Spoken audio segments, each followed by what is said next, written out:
Have you ever wondered how many words we have to describe the taste of food? Welcome to a journey through the English language, where we'll savor the richness of flavor vocabulary. These words are more than just adjectives.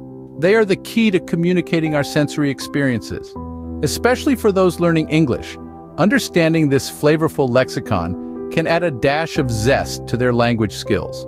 So let's whet our linguistic appetites and dive fork first into this culinary adventure. Prepare your taste buds as we explore the delicious world of flavor vocabulary. First on our list, we have sweet and bland. Sweet describes something that tastes like sugar. Picture a bowl of strawberry ice cream melting under the summer sun. It's exceptionally sweet, isn't it? Now let's talk about bland. This word describes something that lacks strong features or characteristics, making it quite uninteresting. Imagine a bowl of soup devoid of spices and seasonings. That's quite a bland dish, isn't it? Remember, sweet and bland are opposites when it comes to flavor. Next up, we explore delicious and tasty.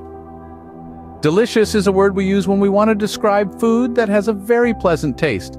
For instance, you might say the chocolate cake was absolutely delicious. On the other hand, tasty describes food that has a good flavor.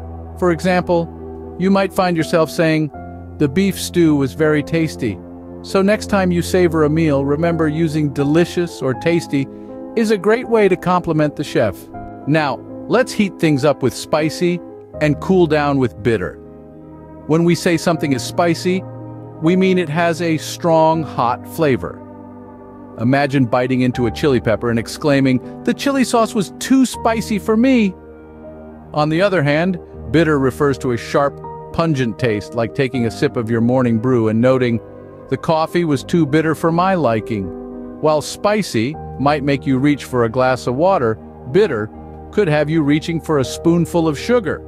To wrap up our flavorful journey, we have savory, tender, juicy, and fresh. Let's embark on the final leg of our delicious exploration, starting with savory. This term refers to a flavor that is spicy or salty, rather than sweet. Think about biting into a pie filled to the brim with rich, savory meat and vegetables. The flavors dance on your tongue, a waltz of hearty satisfaction that leaves you wanting more.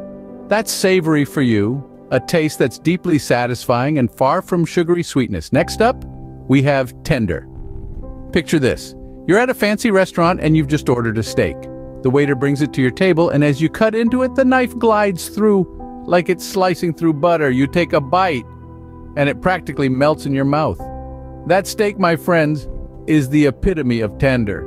It's easy to cut, easy to chew, and absolutely not tough. It's a texture that promises a meal without struggle, just pure enjoyment. Moving on, we arrive at juicy. Imagine peeling an orange on a hot summer day. As you pull the skin away, droplets of juice burst forth, glistening in the sunlight. You take a bite, and the juice floods your mouth, a tidal wave of sweet, tangy refreshment.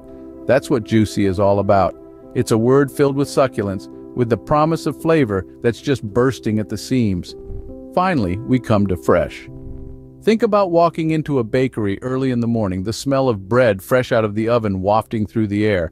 You take a loaf home, and when you tear into it, steam rises up, carrying with it the aroma of warmth and comfort. That bread is fresh. It's not stale or rotten. It's as new and as inviting as the morning sun. With savory, tender, juicy, and fresh, you're well on your way to describing a full-course meal. With this flavorful vocabulary, you're ready to express your culinary experiences more accurately. We've explored the sweet and bland, savored the delicious and tasty, braved the spicy and bitter, and relished the savory, tender, juicy, and fresh. These words are not just for food critics, they're for you and me. They enrich our daily conversations, making them more vivid and relatable. They make language learning a more delectable journey. So the next time you taste something, remember these words and use them to express your gastronomical adventures. Happy tasting!